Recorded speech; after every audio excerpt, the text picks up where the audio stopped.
가기사는 증시 각도기. 안녕하세요, 증시각도TV 시청자 여러분, 투자자 여러분, 도기만료 여러분, 그리고 청취자 여러분, 심려가 많으시죠? 안녕하십니까? 그래도 안녕해야 합니다. 자, 안녕하셔도 됩니다. 장기적으로는 좋아요. 장기적으로는 좋은데 단기적으로 먹었습니다. 또 먹혔는데. 자, 오늘장 한마디. 자, 오늘장 한마디에서 다 표현합니다. 급하신 분은 오늘장 한마디 듣고 나가시면 됩니다. 자, 좋은 게 아니구마. 응? 좋은 게 아니구마. 달러가 미쳤어요. 아니, 엔화가 미친 거예요.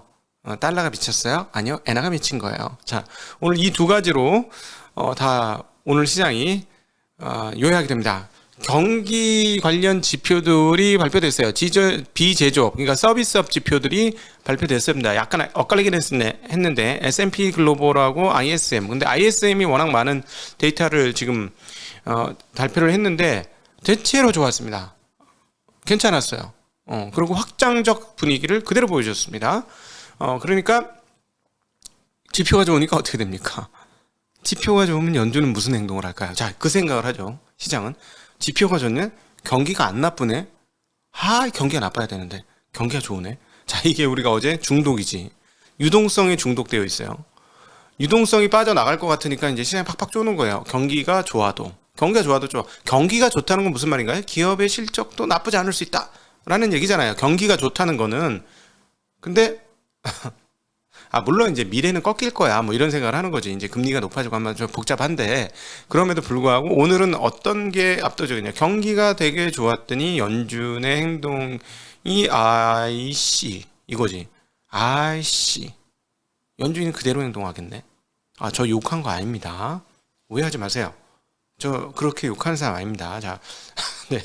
자, 게다가 이번 주에 이벤트들이 몇 개 있어요. 중앙은행들의 이벤트가. 일단 호주가 먼저 테이프를 끊었습니다. 호주가 그 기준금리를 2.35%로 50bp 인상을 했습니다. 그리고 7일 날에 캐나다의 금리 결정이 있습니다. 근데 이 캐나다 중앙은행이 지난 7월 달에 뭐를 했죠? 네, 금리를 100bp를 올렸어요. 100bp. 자, 그러니까 어떻게 돼? 이번에도 금리를 75bp 올리겠구만, 이런 생각을 하는 거예요. 75bp 올리겠구만. 그렇게 되는 거죠. 그 다음에 유로존도 8일날 금리 결정이 있습니다. 22도. 근데 지난번 CPI가 얼마가 나왔죠? 9.1% 나왔어요. 그러니까 분위기가 뭐죠? 이것도 75bp 또 하는 거 아니요? 뭐 이렇게 되는 거죠. 그러니까 어떻게 됐을까요? 채권 시장이 개쫄았습니다. 제가 계속 채권 가격 떨어집니다, 즉 금리가 오를 겁니다라고 누구보다 세게 얘기했던 사람 아니에요? 그죠? 그건 인정 받고 싶어. 나 인정 좀 해줘. 채권 사지 말라라는 얘기도 하면서 채권 사는 기간은 연말기에 온다. 제가 보기에는 10월 달부터는 채권 괜찮으실 것 같습니다. 채권 이제 사셔도 되는 시점이 왔어요, 제가 보기에는. 근데 그렇게 얘기했던 입장에서 이 정도 채권 약세면은 이제 숨고르기 할 때가 됐어라고 지난 주말에 얘기했는데, 저를 또 시장이 엿을 먹이면서 완전히 예상을 틀리게 하면서 이런 경기 지표가 작게 나오고 다른 여타 중앙은행들도 금리를 올릴 것 같은 상황들이 벌어지니 채권 시장에서 확 쫄았죠. 이렇게 된 거야. 9월 달에 미국 연준의 금리 인상이 하겠네, 이렇게 된 거죠. 그러니까 어떻게 됐어요? 금리가 완전 튀었습니다. 지난 주말에 10년물 금리가 그때도 많이 튀었었거든요. 3.195, 3.2였어요 거의. 3.2. 근데 하루 쉬었잖아. 하루 쉰 게 오히려 더 매긴 거지. 하루 쉬니까 오늘 얼마가 나왔네? 3.35야 3.2가 안 됐다니까요. 근데 3.35라니까요 15bp. 자, 채권 시장의 감을 모르니까 우리가 하루에 15bp 0.15%가 올랐는데, 감을 느끼려면 곱하기 365일 하루에 0.15% 올랐으니까 그럼 얼마입니까? 50 얼마야? 50% 헷갈려. 네, 하루에 얼마지? 7. 네, 그 정도 많이 오른 거잖아요. 네, 산수가 안 돼서. 네, 엄청나게 금리가 오른 거예요 지금. 2년물 어떻게 됐냐? 2년물 3.395, 3.4 정도 되었었는데 3.507로. 근데 이게 문제가, 자, 여기서 보세요. 10년물은 15bp 오르고 2년물은 한 10bp 정도 올랐다는 거죠. 그러면 이제 금리 격차는 어떻게 됩니까? 네, 금리 격차가 20bp까지 쪼그라들었었는데 막 26 이러다가 20 쪼그라들었는데 이번에 더 쪼그라들어서 15bp까지 쪼그라들었습니다. 금리 격차 줄어들었어요. 자, 금리가 마이너스 15bp로 쪼그라들었는데 우리가 금리 역전 상황은 유지되고 있습니다만 금리 역전 상황을 우리가 일컬어 뭐라고 하죠? 경기 침체라고 보잖아요. 금리 역전 상황들은 경기 침체를 일으킨다. 오랜만에 오신 분들을 위해서 다시 한번 설명을 드리면 은행 입장에서 생각해라. 은행 입장에서는 조달 금리 대비 대출 금리가 높아야 마진이 생기는 거 아니냐. 근데 지금 조달 금리가 높아지는 상황이 유지가 되면 대출을 해주겠느냐 안 해주겠느냐. 안 해준다. 안 해주면 시중의 유동성이 쭉 없어진다. 그러면 경기가 침체 온다. 은행 입장으로 설명을 드렸죠. 그러니까 금리 역전은 시간을 두고 경기에 침체를 불러온다라는 말씀을 그래서 설명을 드렸었어요. 자, 근데 이 금리 격차가 쪼그라들었잖아요. 그건 무슨 말이냐? 아, 경기가 좋다라는 거죠. 자, 경기가 좋게 나왔습니다. 자, 일단 금리 얘기했으니까 금리를 정리하고 갈게요. 30년물도 많이 올랐습니다. 15% 이상 올랐는데요. 3.348, 3.35가 안 됐는데 3.5예요. 예. 3.5가 됐습니다. 3.35에서 3.5가 됐어. 이것도 15bp나 올랐고. 자, 3개월물. 자, 이제 9월 금리를 볼 때 3개월물을 보자 말씀드렸는데 2.919, 그러니까 2.92였는데요. 2.942로 바뀌었습니다. 2.942. 이것도 추가로 올랐죠. 2bp. 근데 이게 애매한 게 50bp를 올리면 중도값이 얼마다? 2.88. 네? 이번에 50bp로는 2.5에서 3.0 사이가 되는 거잖아요. 네, 아니구나. 2.75에서 3.0 사이가 되는 거잖아요. 그러면 중간값이 중도값이 2.88이에요. 그렇죠? 2.88인데 지금 얘가 2.94. 애매하죠. 2.88 중도값 위에 있죠. 값이 애매합니다. 그럼에도 불구하고 한 번 더 올라가면 중도값이 3.1이 넘어가니까 만약에 이게 중도값 3.1 이상을 가면 이번 9월 달에 금리가 75bp 오르겠구나 라고 생각하시면 된다는 말씀 드렸는데 지금 그렇게 분위기가 가고 있고요. 자, 그 독일 금리도 1.56 정도였는데 1.61로 금리가 튀었습니다. 이것은 ECB도 금리를 세게 올릴 것이다라는 생각을 독일 국채 쪽에서도 하고 있다. 이렇게 볼 수 있겠죠. 자, 이제 왜 이렇게 금리가 튀었냐? 네, 경기가 좋았습니다. 경기가 좋았어요. 경기 상황 보죠. 네, 마켓 종합 구매 관리, 이거부터 하십시다. 자, ISM 제조업 구매자 지수 8월치가 나왔는데 56.9가 나왔습니다. 네, 56.9가 나왔고 예상은 55.1이었어요. 이전에 56.7이었습니다. 그거보다 더 많이 나왔죠. ISM 비제조업 지수가 더 높게 나왔습니다. 지난 4월 이후에 가장 높은 수치가 나온 것이고 27개월 연속 확장세예요. 그러니까 이 구매관리자 지수 상당히 중요한 것이다 라고 말씀드렸는데 이게 이렇게 나왔고요. 그다음 비제조 고용지수는 50.2 나왔습니다. 이전에는 49.1이었고요. 네, 그 다음에 ISM 신규 수주 지수는 전부 다 8월치입니다. 61.8이 나왔습니다. 59.9였는데요. 올랐죠.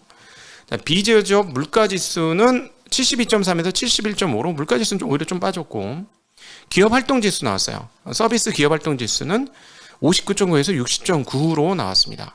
다 올랐잖아요. 그죠?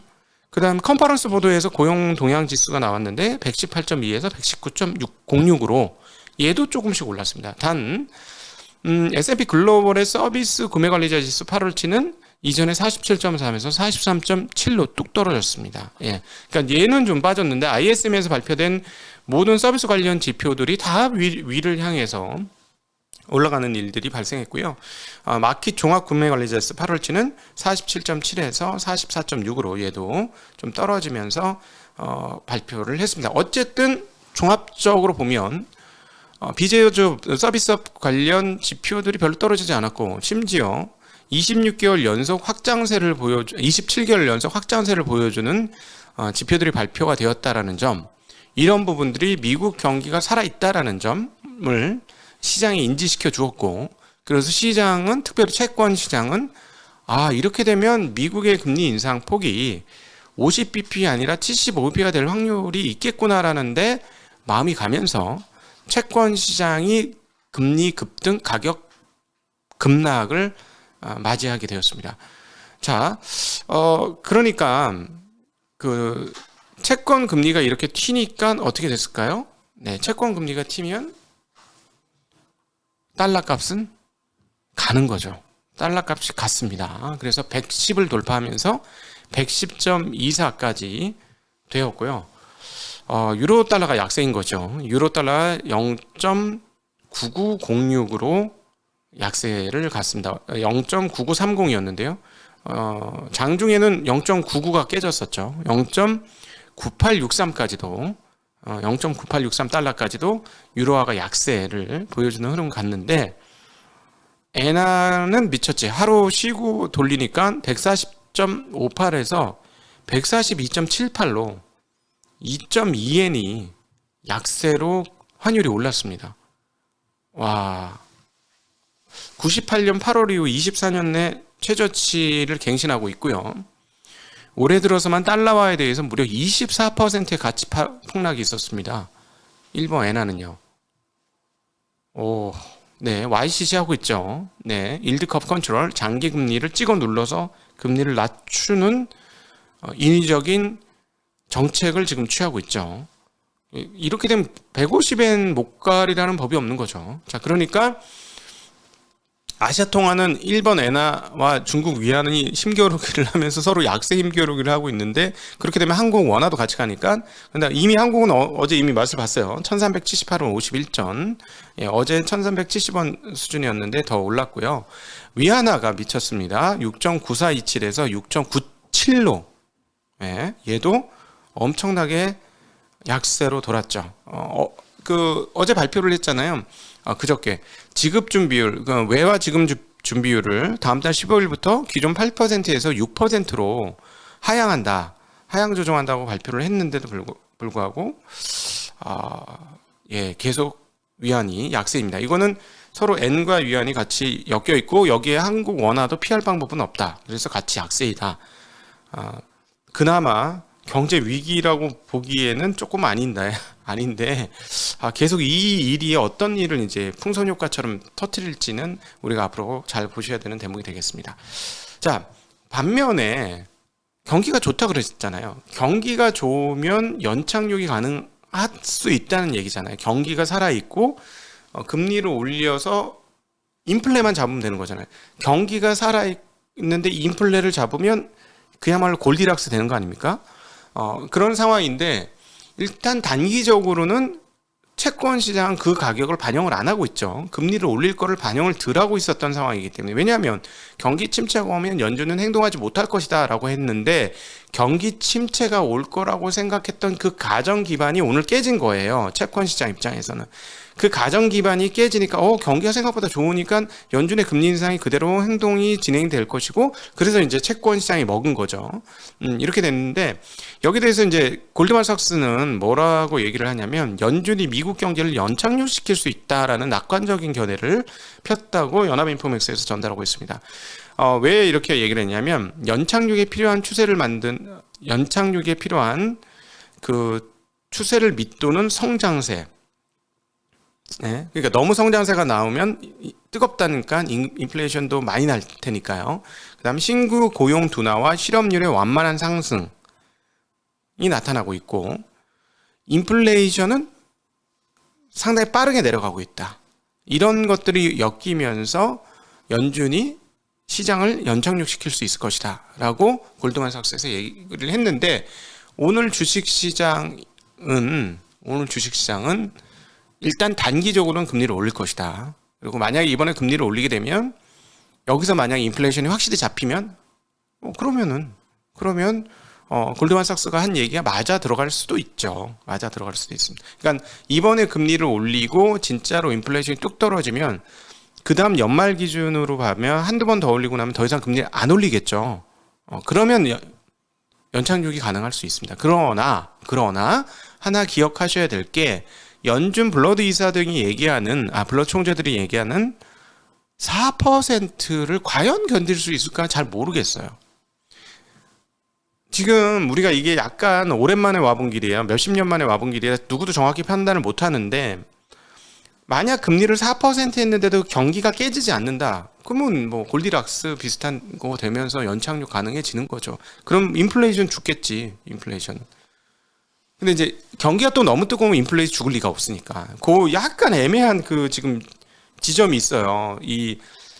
실제로 가보면 어떻게 될지가 지금 딱 누구도 정확하게 딱 확정적으로 얘기하기 좀 애매한 그 지점이 있죠. 오늘 그렇게 애매하게 만들었다는 겁니다. 경기 지표가 좋게 나와서. 그래서 네, 조금 제가 헷갈리게 말씀을 드렸는데 이해를 잘해 주실 줄 믿고요. 그다음 배드베스 비욘드의 CFO가 갑작스럽게 사망했다는 소식이 전해지면서 배드베스 비욘드가 18% 이상 폭락을 하는 흐름들을 보여주었습니다. 네, 어쨌든 오늘 뭐 이런 거 좋지 않지만, 네, 이제 원자재 가격이 어떻게 되는지가 중요하죠. 원자재 가격을 한번 확인해 보도록 하겠습니다. 이제 채권 시장 먼저 말씀드릴게요. 채권 시장이 어떻게 움직였는지, 채권 시장 흐름 살펴보도록 하죠. 자, 채권 시장을 6개월치 정도를 보시면, 이때 요 6월 달에 그때가 이제 난리가 한번 났었잖아요.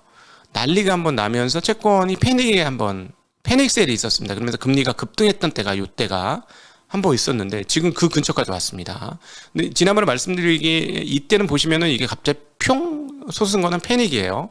근데 이번에는 이제 장엄하게 꾸준히 올라가고 있잖아요. 이거는 진카다라고 제가 말씀을 드렸는데 지금 요 가격대에서 과연 어떤 모습을 보여줄지 되게 재미난 상황이에요. 근데 마지막에 이렇게 갑자기 뿅 솟은 게 약간 패닉성이 지금 나타나기 시작했다. 채권 시장 버티다. 그러니까 패닉셀이 조금 오늘 있었던 것 같다. 경기 지표를 보고. 그래서 패닉셀이 나오면 보통 한번 숨고르기를 하긴 합니다. 그래서 그렇게 될 건지 한번 확인해 봐야 될 것 같고요. 자, 이제 물가 상황들을 한번 살펴보도록 할게요. 물가 상황에서 지금 제일 중요한 포인트 중에 하나는 유럽 가스 가격이죠. 자, 유럽 가스 가격 보여주시죠. 자, 유럽 가스 가격이 떨어졌다가 반등하다가 약간 살짝 꼬꾸라질랑 말랑 하고 있습니다. 자, 지금 계속 말씀드렸지만 소위 말하는 이쪽 넥라인을 지키면서 반등을 했어요. 그러면서 이제 계속 우상향을 할 것인지 아닐 것인지에 대한 고민을 지금 하고 있습니다. 자, 전 고점 한번 숨고르게 했던 요게 일종의 기술적으로는 넥라인이라고 표현할 수 있는데 거기서 반등을 했어요. 반등에 성공했는데 계속 성공할 수 있을지, 과연 ECB에서 금리를 세게 올렸을 때조차도 이게 유지될 수 있을지 관건이 되겠습니다. 자, 미국의 인플레이션 요소인 휘발유 가격 살펴보도록 하겠습니다. 자, 미국 휘발유 가격 흐름들 보시면 계속 꾸준히 우하향하고 있어요. 좀 완만해지고는 있지만, 자, 여기가 3.5, 여기가 4.0이니까 그 중간쯤이니까 3.7 정도, 그 정도까지 3.7 이상 그 정도 되죠. 휘발유 가격 떨어지고 있고요. 전년 대비를 살펴보시면 네, 계속 하락폭은 좀 둔화되고는 있습니다만 떨어지고 있는 흐름 또 확인할 수가 있겠습니다. 오늘 WTI는 86.86달러예요. 브렌트유는 92.86이고요. 금 가격은 1712. 그다음 구리 가격은 잠깐만요. 이거 평소 말씀드리던 걸로 봐요. 그다음 가솔린은 2.423 되고 있는데 구리 가격까지 살펴볼게요. 구리 가격은 7,652로 그렇습니다. 특이한 점은 10월 감산하기로 했잖아요. 10만 배럴. 10만 배럴 감산하기로 했는데 가격이 많이 안 오른다는 게 되게 특징적입니다. 예, 이것도 뭔가 한계에 다다랐다는 뉴스가 될 수가 있겠죠. 자, 어쨌든 이제 CPI가 곧 나오게 됩니다. CPI가 만약에 생각보다 많이 하향을 한다면 지금 컨센은 어떻게 되냐면 전월 대비 마이너스 0.1%가 컨센이 조금 많이 형성돼 있어요. 그러니까 대략 한 0.0에서 0.1 마이너스 0.1 요게 형성이 많이 되어 있어서 실제로 전월 대비 마이너스가 나게 된다면 오히려 채권 시장에서는 지금 떨어진 거를 반등으로 반영할 수가 있겠습니다. 즉 가격 반등으로. 왜냐하면 내년도의 금리 전망치를 떨어뜨릴 수 있잖아요. 인플레이션이 떨어지면. 그것까지도 감안을 하셔야 됩니다. 이제 여기까지는 지표가 잘 나와서 오늘 패닉이 빠졌습니다만 채권 시장이 13일에 아마 CPI가 낮게 나올 가능성은 조금 더 높아 보이고요. 전월 대비 수치가 중요합니다. 그게 마이너스가 나오게 되면 시장은 조금 안심하지 않겠느냐, 이런 전망 해볼 수 있겠습니다. 긴 시간 함께 해주셔서 진심으로 감사합니다. 안녕.